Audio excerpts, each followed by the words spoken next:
Hello ഏട്ടൻ എവിടെയാ? ഞാൻ ഒരു കസ്റ്റമറെ കണ്ടിട്ട് ഇറങ്ങിയുള്ളൂ. എന്നാടി? എനിക്കൊന്ന് കാണണം. എടി, ആഗ്രഹമില്ലാഞ്ഞിട്ടാണോ?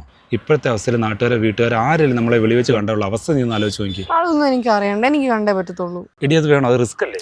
വേണം. എത്ര ദിവസമായി നമ്മളൊന്ന് കണ്ടിട്ട്? അതിന് നിനക്ക് വീട്ടിൽ നിന്ന് ഇറങ്ങാൻ പറ്റുമോ? അത് ഞാൻ തുണി വയ്ക്കാണ്ടെന്ന് പറഞ്ഞ് ഇറങ്ങിക്കോളാം.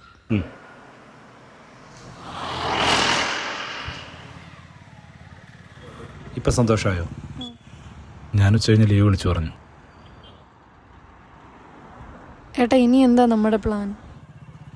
എനിക്കിനി ഒരുപാട് കാലം ഇങ്ങനെ വീട്ടിൽ പിടിച്ചു വെക്കാൻ പറ്റുമെന്ന് തോന്നുന്നില്ല. അറിയാടി, നിനക്ക് നമ്മുടെ രണ്ടുപേരുടെയും വീട്ടുകാരുടെ സ്വഭാവം അറിയാമല്ലോ.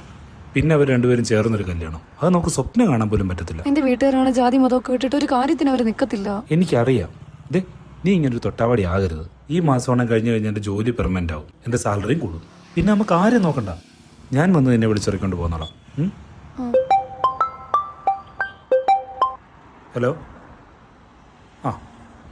ആ കൊണ്ടുവരാം. വൈഫാ വിളിച്ചത്. എന്താ ഏട്ടാ? ഏയ്, പേടിക്കാനൊന്നുമില്ല. അവളുടെ ബ്ലൗസ് അവിടെ പുളിങ്ങോട്ട് തയ്ക്കാൻ കൊടുത്തിട്ടുണ്ട്, ചെല്ലുമ്പോൾ ഒന്ന് വാങ്ങിച്ചുകൊണ്ടിരുന്നു. ഏട്ടാ, അങ്ങനാണെങ്കിലേ എന്റെ കെട്ടിന് ഷർട്ടോടെ അവിടെ സ്റ്റിച്ചിങ്ങിന് കൊടുത്തിട്ടുണ്ട്, അതും കൂടെ ഒന്ന് വാങ്ങിയിട്ട് വരുമോ?